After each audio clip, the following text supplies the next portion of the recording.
हर हर महादेव। श्री शिवाय नमस्तुभ्यम। शिव पुराण की कथा अध्याय 39।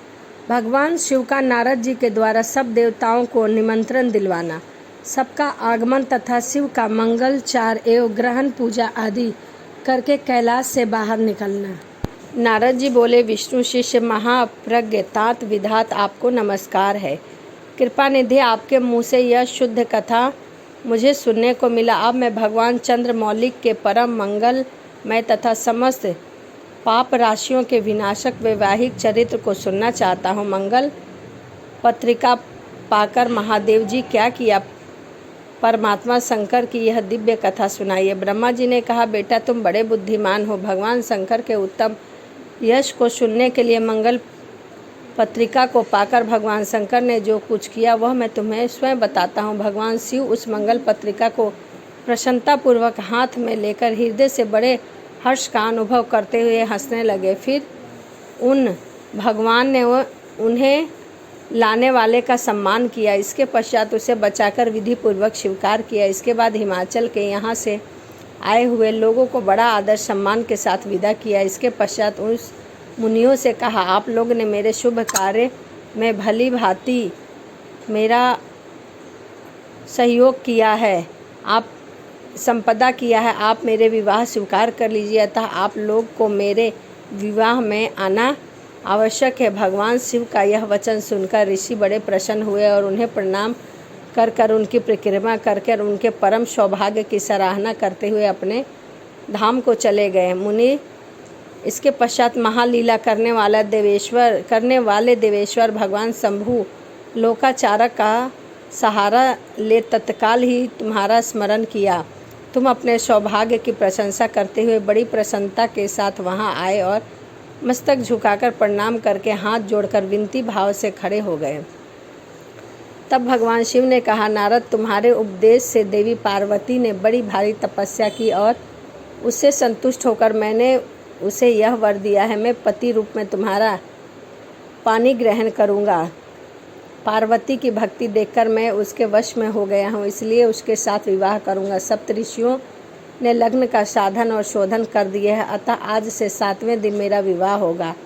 उस अवसर पर लौकिक रीतियाँ आश्रय ले मैं महान उत्साह करूँगा। मैंने तुम विष्णु आदि सब देवता मुनि और सिद्धियों को तथा लोगों को भी अपनी ओर से आमंत्रित कर दो। सब लोग मेरे शासक की गुरुत्वा को समझकर प्रसन्नता और उत्साह के साथ सब प्रकार से सज धजकर स्त्री पुत्रों के साथ लिए यहाँ आए। ब्रह्मा जी कहते हैं, भगवान शंकर की आज्ञा शिरोधर करके तुमने शीघ्र ही सर्वस्त्र जाकर उन सबको निमंत्रण दिया। उसके पश्चात शंभु के पास आकर उनकी आज्ञा के अनुसार तुम वहीं ठहर गए। भगवान शिव की उन सब देवताओं के आगमन की प्रतीक्षा करते हुए अपने गणों के साथ वहीं रहे। उनके सभी गण संपूर्ण दिशाओं में नाचते हुए वहाँ बहुत भारी उत्सव मना रहे थे। इसी बीच में भगवान विष्णु सुंदर रूप धारण किए अपनी पत्नी और दल बल के साथ शीघ्र ही कैलाश पर्वत पर आए और उन्होंने भक्ति भाव से भगवान शिव को प्रणाम करके उनकी आज्ञा पाकर प्रसन्नतापूर्वक उत्तम स्थान में ठहर गए। इसी प्रकार मैं अपने गणों के साथ स्वतंत्रता पूर्वक शीघ्र ही कैलाश गया और भगवान शंभु को प्रणाम करके अपने सेवकों सहित आनंद से वहां ठहरा। इसके पश्चात इंद्र आदि लोग और उनकी स्त्रियां आवश्यक सामान के साथ खूब सज धज कर वहाँ आई। वे सब के सब उत्साह मना रहे थे। इसके पश्चात मुनि, नाग, सिद्ध, उपदेवता तथा अन्य लोग भी निमंत्रित हो उत्साह मनाने के लिए वहाँ आए। उस समय महेश्वर ने वहाँ आए हुए सब देवताओं को आदि का पृथक पृथक हर्ष से स्वागत सत्कार किया। फिर तो कैलाश पर्वत पर बड़ा अद्भुत और महान उत्साह होने लगा। देवतागणों ने उस अवसर पर यथा योग्य नृत्य आदि किया। विष्णु आदि जो देवता भगवान शंभु की वैवाहिक यात्रा संपन्न कराने के लिए इस समय वहां आए थे, वे सब यथा स्थान ठहर गए। भगवान शंभु की आज्ञा पाकर सब लोग उनके प्रयत्न कार्य को अपना ही कार्य समझकर नियंत्रण रूप से करने लगे और शिव सेवा में मग्न हो गए। उस समय सातों मातृकाएं वहां बड़ी प्रसन्नता के साथ शिव को यथा योग्य आभूषण पहनाने लगी। मुनि श्रेष्ठ परमेश्वर भगवान शिव को स्वाभिवेक वेश था, वहीं उनकी इच्छाओं से उनके लिए आभूषण की सामग्री बन गई। उस समय चंद्रमा स्वयं उनके मुकुट के स्थान पर जा विराजे। उनका जो सुंदर सा ललाट तीसरा नेत्र था वहीं शुभ तिलक बन गया। कानों के आभूषण के रूप में 2 सर्प सज गए और वो नाना प्रकार के रत्नों से युक्त 2 कुंडल बन गए।